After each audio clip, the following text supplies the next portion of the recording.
Welcome everyone. तो आज का हमारा टॉपिक है कि why is it important even for the long term investors to keep booking their profits. तो एग्जांपल के लिए हमने यहाँ पे एलआईसी का एक शेयर उठाया हुआ है। देखिए, इसकी क्लोजिंग 799 पे है। 799 की आज की क्लोजिंग थी इसकी, 1 फरवरी की। इसमें हमने थोड़ा सा पीछे अगर हम जाएं तो देखेंगे हम कि मई 2025 में भी ये प्राइस यहीं पे घूम रहा था शेयर का। थोड़ा और पीछे गए, फरवरी 2025 में भी यही यहीं कहीं था। थोड़ा और हम पीछे जाएं अगर, तो देखेंगे कि दिसंबर 2023 में भी ये इसी प्राइस पॉइंट पे था। थोड़ा और अगर हम पीछे जाएं तो देखेंगे कि जून 2022 में भी ये इसी प्राइस पॉइंट पे था।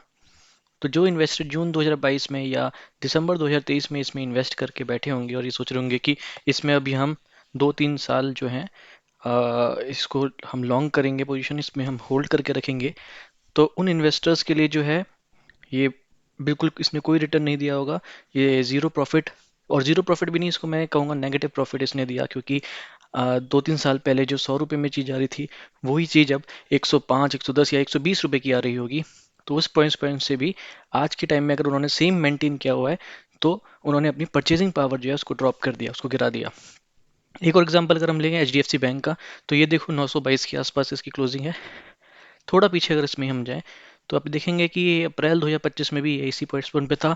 और अगर थोड़ा और पीछे अगर हम जाएं तो हम देखेंगे कि ये दिसंबर 2025 में भी इसी प्राइस पॉइंट पे मूव कर रहा था, दिसंबर 2024 में। तो आप देखें कि लगभग 1 साल इसमें भी किसी ने इन्वेस्ट किया होगा यदि, तो उसको भी कोई ज़ीरो प्रॉफिट ही मिला होगा। हाँ, अगर हम इसमें अगर ओएनजीसी को देखें, तो ओएनजीसी में अगर हम देखें तो यहाँ पे भी आप देखो 254 के आसपास का प्राइस पॉइंट चल रहा है। यहाँ हम एक हॉरिजॉन्टल लाइन ड्रॉ कर लेते हैं। देखेंगे कि अक्टूबर 2025 में भी यहीं पे मूव कर रहा था, और जून 2025 में भी यहीं पे मूव कर रहा था। देखिए यहाँ पे अगर मार्च 2025 में भी मूव किया था, नवंबर 2024 में यहाँ पे था ये।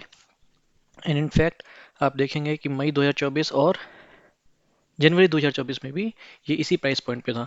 तो मतलब इन जो इन्वेस्टर्स हैं, अगर उन्होंने लंबे होल्ड के लिए सोचा हुआ कि 4-5 साल के लिए हम नहीं छेड़ेंगे, हमारा फंड जो है रखा हुआ है वो रखे रहने देंगे, तो उन्होंने जीरो नेट प्रॉफिट किया है। और इन टर्म्स अगर मैं एक्चुअल नेट टर्म्स की बात करूँ तो नेगेटिव प्रॉफिट उन्होंने किया है।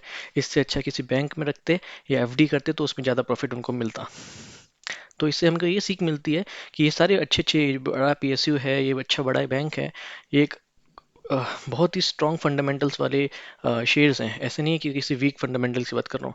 तो हमको नहीं पता, जैसे अगर हम थोड़ा और पीछे जाएं अगर एचडीएफसी में, तो देखेंगे हाँ यहाँ पे थोड़ी सी एक रैली देखने को मिली होगी। ये प्राइस जो था ये यहाँ पे कहीं 754 पे था, और ये 1000 तक गया था। तो हमको जो माइंड में है, एक लॉन्ग टर्म इन्वेस्टर को भी अपने माइंड में ये रखना है कि मुझे कितना प्रॉफिट मार्केट से चाहिए। हमको 10% चाहिए, 50% चाहिए, 100% चाहिए, कहीं जाके तो एक जगह जाके हमको सेटल होना पड़ेगा कि नहीं, 25% आ गया, I will book the profit. And उसके बाद अगर इन्वेस्ट करना होगा तो फिर से मैं दोबारा इसमें अपनी पोजिशंस को बनाऊंगा। यही था आज के lesson. Thank you for being with me. Okay, have a nice day.